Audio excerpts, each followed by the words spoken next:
I'm a coke addict. Total coke addict. Scan them for me. Yeah. Oh, you want it? Yeah. We think it's over the back. Hello. Okay, welcome to the Daniel Boland show. And once again, we're not getting political on here, but what we are going to do, we're going to talk about topical stuff that's happening, you know. And for those of you who don't know, there's a general election coming up on the 4th of July in the UK. It's going to be the UK's Independence Day, where we regain our independence. We take back our independence and hand it over to another party, you know. It's not quite the anarchy, the outright anarchy that I would like, but it's an independence of sorts, I suppose. But here's the thing.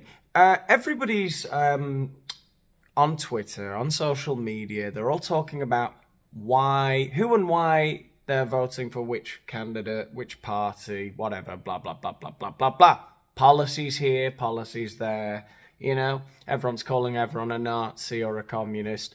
And I think that's all very well and good to be discussing policy and stuff before a general election. But really, I think people are being a little bit disingenuous because at the end of the day, you're just picking the candidate. And in fact, you're telling us that this is the reason you're picking the candidate who you think, you know, you're picking the party who you think is going to be best for you. And you can pretend that that's altruistic. You can pretend that that's the better, it's for the greater good, it's for the greater good of the country and whatever. But I know and you know that you're looking out for numero uno. Okay? The best way to pick a party, in my opinion, in my humble opinion, is who is the coolest, slickest, most relatable guy. Is it Keir Starmer or is it Rishi Sunak? All right. I know there's Reform. I know there's Nigel Farage, but we'll do him in another video because we all know everyone's going to shit their pants and vote Conservative. They're not going to vote for Reform. You know, Reform will be a comfortable third place. Okay, there's no Lib Dems. They're dead. But we're going to look at Keir Starmer, we're going to look at Rishi, we may look a little bit at the Lib Dems as well, because that's a whole nother level of relatable. How do we decide who to vote for? Who's the most relatable? Keir Starmer, Rishi Sunak, that's the video, that's what we're doing. Let's go. Who's Daniel Boland?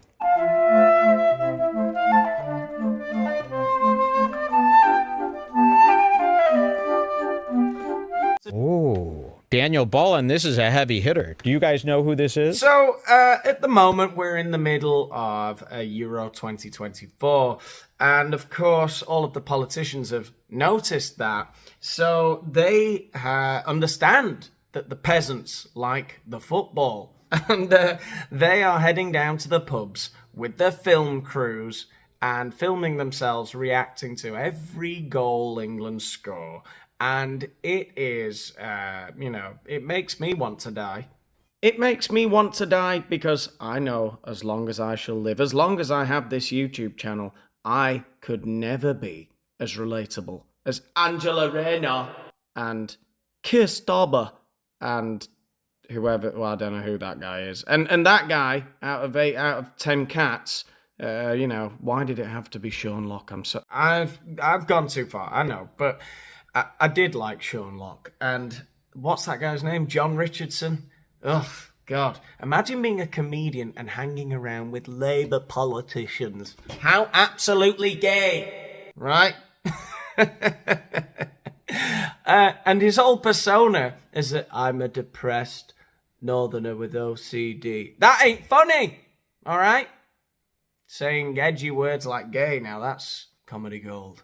But hold your horses, don't think that I'm taking sides. I mean, look at the state of this tweet. When England scored the late equaliser against Slovakia the other day, it's not over till it's over. You're a posh spaz. You know, I've said in previous videos that I have a hard time hating on Rishi because I do have a bit of a soft spot for him. And Keir, to be honest. I really don't think...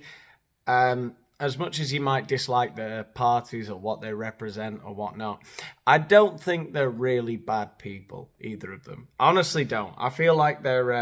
and that's kind of refreshing in politics because politics is obviously filled with absolute bastards, right? And I don't think either of these two guys are malicious, terrible people.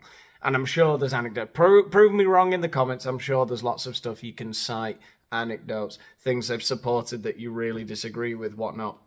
It's just the vibe I get from them both. They're just desperate to be liked. And it's... and just neither of them are very relatable. I have friends who are aristocrats, I have friends who are upper class, I have friends who are, working class, but I'm not working class. I've been playing since I was 10 years old, so these knees have been through a lot of games. Anyway, so the next thing I want to show you is the whole Rishi Sunak McDonald's fiasco, which is really a very strange story that keeps the plot keeps thickening. So back in August 2022, 2 months before Rishi Sunak became Prime Minister of the UK, he was doing the rounds on different talk shows, and he appeared on ITV, and they asked him a question about what he orders when he goes to McDonald's. I guess one of those banal sort of questions which he uses to make himself sound more like an everyday guy, right? And he happened to mention something. He happened to mention an item which at that time was no longer on the McDonald's menu. And so everybody obviously jumped on that to say, he's never been to McDonald's, he's a billionaire. What did you order at Mackie D's? So I was there at about, I think, 7:45 in the morning, or 7:30. So it was not a burger and nuggets. So I got breakfast. McMuffin? No, so I get bacon roll with ketchup and the pancakes. Hash brown, no hash brown. So I didn't yesterday, but if I'm with my daughters, then we get the wrap. Oh, the girls like the my wrap. eldest daughter we get the wraps. If I'm with her, that wrap with the hash brown and everything in it is what we do. Girl after my own heart.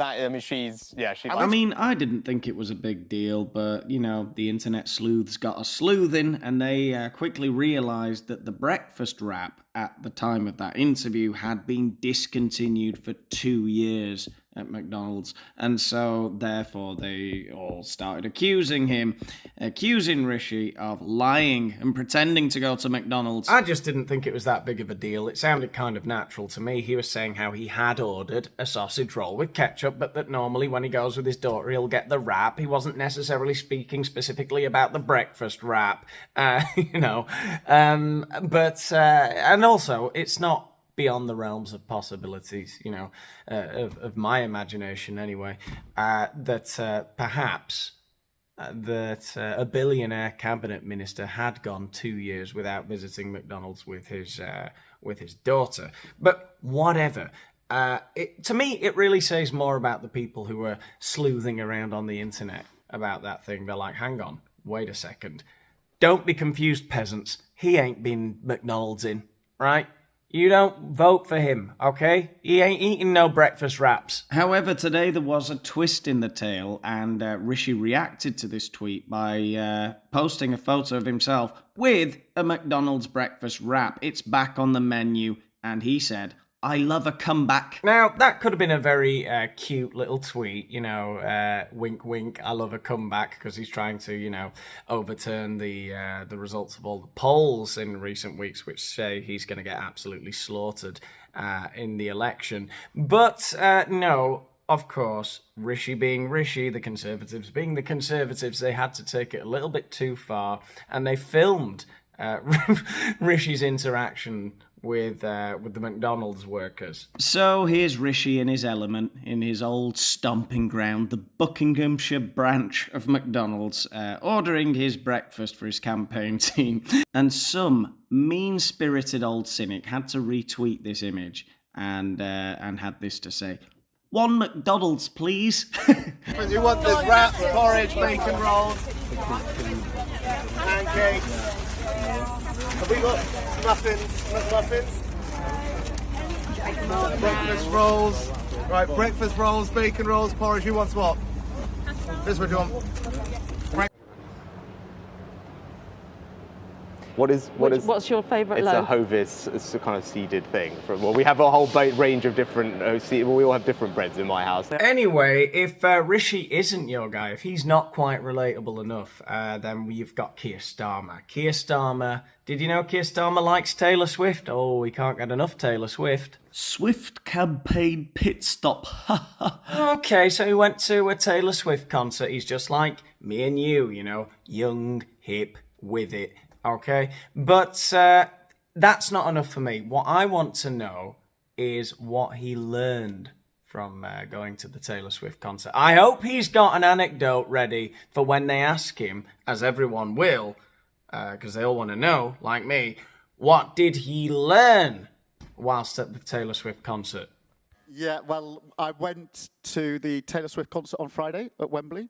It was fantastic, and I went with my wife and my children, and I learned something there. I learned that my 13-and-a-half-year-old daughter knows every single word of every single song of every single album of Taylor Swift, and she sung them all throughout the entire 3 hours that we were there. It was really fantastic. I have to say, it was a great concert. Okay, I don't know. Do you have any other anecdotes? When you received your knighthood in 2014, one of the things that I read was that your family went along to Buckingham Palace and they took a very special guest with them. Is that right? Yeah, this is I'll just briefly tell you this. You'll find this funny, children. So, yeah, I think you're gonna find this funny. This is a funny anecdote. You know, if you didn't already think he was super relatable, what with him loving football and Taylor Swift, you're gonna. This is gonna tip the balance, I think, for you. I was awarded a knighthood for work I did in criminal justice because I used to be the chief prosecutor. The chief prosecutor. All right, kids, please give him a chance at least. And that means that I went to Buckingham Palace to get my knighthood, and I invited my mum and dad to come. And my mum wasn't very well back then, so they had to drive. They lived down in Surrey, so they... Look, I know that he promised a funny anecdote, and so far he's talking about his infirm mother driving up from Surrey when he was the chief prosecutor. But that's just plain rude, all right? What are you? The British Hawk Tour, Kestrel Tour. They drove up to Buckingham Palace in their old Volvo and arrived at the gates saying, we need to drive in because Keir's getting knighted and you need to let us in. And then the security looked at the car, and they had a Great Dane, a massive dog, which I just assumed they would leave at home for the day. But because they loved their dog so much, they didn't want the dog to miss out on the occasion of me being knighted at Buckingham Palace. So as soon as the security guard started looking at the car, the dog started barking. Now, Great Danes are big dogs. Have you seen them? Massive dogs. When they bark, it's like the whole car's like rocking with this dog. And the security were very, very nervous about letting it in, particularly because they weren't sure whether the Queen's corgis were going to be out that day. But eventually they got in. But this is very much my mum and dad, which is this, the dog is the most important thing. And if they're going to Buckingham Palace, then the dog is coming with them. And in the end, the dog got in to Buckingham Palace. Everything is not an anecdote. You have to discriminate. You choose things that are funny or mildly amusing or interesting. You're a miracle. Your stories have none of that. All right, so maybe Keir Starmer and Rishi Sunak are not your cup of tea, and perhaps, Nigel Farage is not really up your alley either. So, I don't know, maybe it's time to give the Lib Dems another shot at redemption. Let's see what the leader of the Lib Dems is up to, Ed Davey.